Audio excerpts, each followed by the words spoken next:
Okay, so the Emmy nominees were announced last week, and I was hyped to see some of the nominees. I thought it's about time. But the film industry still has a long way to go with diversity and inclusiveness. So, with that being said, the LA Times came out with this article. And actor John Leguizamo, who was recently in When They See Us, reposted the article with the caption stating this: "Why can't we Latinx have a piece of the pie? We are the largest ethnic group in America and missing as if we didn't exist." Okay, so first let's get into this article, okay? So in the article, they state Latino performers continue to be vastly underrepresented at the Emmys. There have been no Latino performers among the lead and supporting nominees for comedy or drama series in the last 6 years. Now, when I saw in the last 6 years, I was confused because Jarrell Jerome won an Emmy last year for his role in When They See Us. And it's very, I don't know what the word is, I guess ironic that while talking about the lack of Latinx representation, they also failed to acknowledge Jarrell Jerome's success.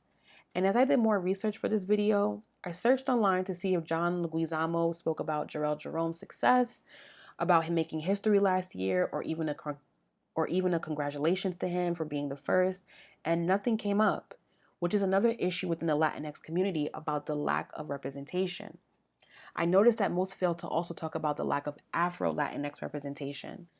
The implications in the article suggest that when others speak of Latinx people, they only speak for those or only embrace or fight for those who look like this.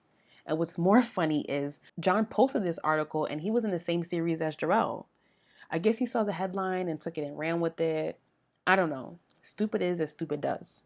Anyway, Dascha Polanco, well known for her role in Orange is the New Black, replied to John's tweet and said, "If it's only us speaking up on it, no one cares. It's the silence from those that fight for equality, but only their equality. Diversity, but diverse enough to include thyself. That mentality of, as long as I'm good, I don't see a damn thing." And she got a lot of backlash for it too. And when I read her reply, I was thinking, who was the those that she's referring to? And especially with what's going on now with the protesting and the history of Black people speaking up about unequal pay and the lack of representation in the film industry, I immediately thought she was talking about Black people. She then wanted to clarify her tweet and said this: "Hey guys, I wanted to clarify on the tweet regarding the Latinx snubbed in the Emmys. It was not shading our Black community. Blackness is in my DNA as a Dominican, as an Afro-Latina, as a whole, okay?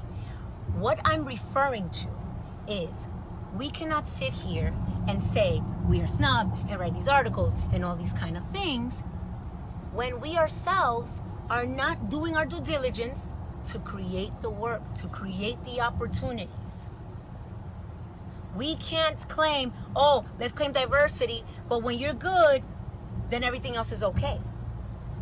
And diversity doesn't have to be about race. It has to be about pay. It has to be about positions. It has to be about equality. Equality means equality across the board. It has to be transgendered, LGBTQ, and so on.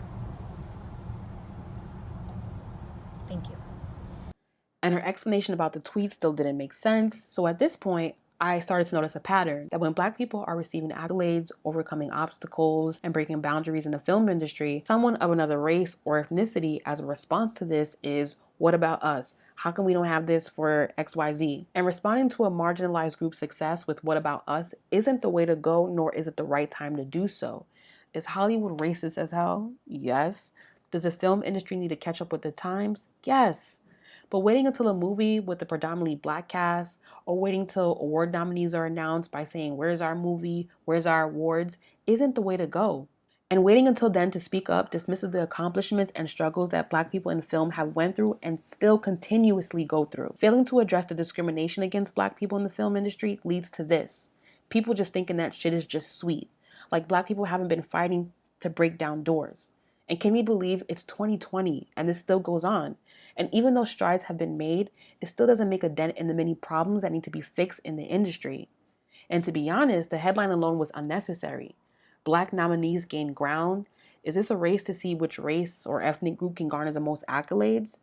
They only addressed the high percentage in white writers and directors in the end with a few sentences when that should have been the focus, not comparing the little amount of Black nominees to the lack of Latinx representation.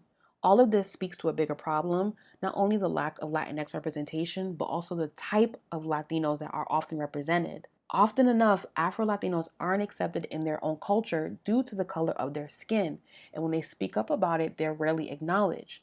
So it just seems hypocritical and anti Black when they decide to speak up about things only when Black people are acknowledged. Anyway, I'm happy for the nominees that are finally being acknowledged for their talent and hard work. I'm looking forward to see who the winners will be. What do y'all think? Am I overreaching? Did you agree with John? Did you agree with what Dasha said? How do you feel about the lack of representation of film industry? Bye.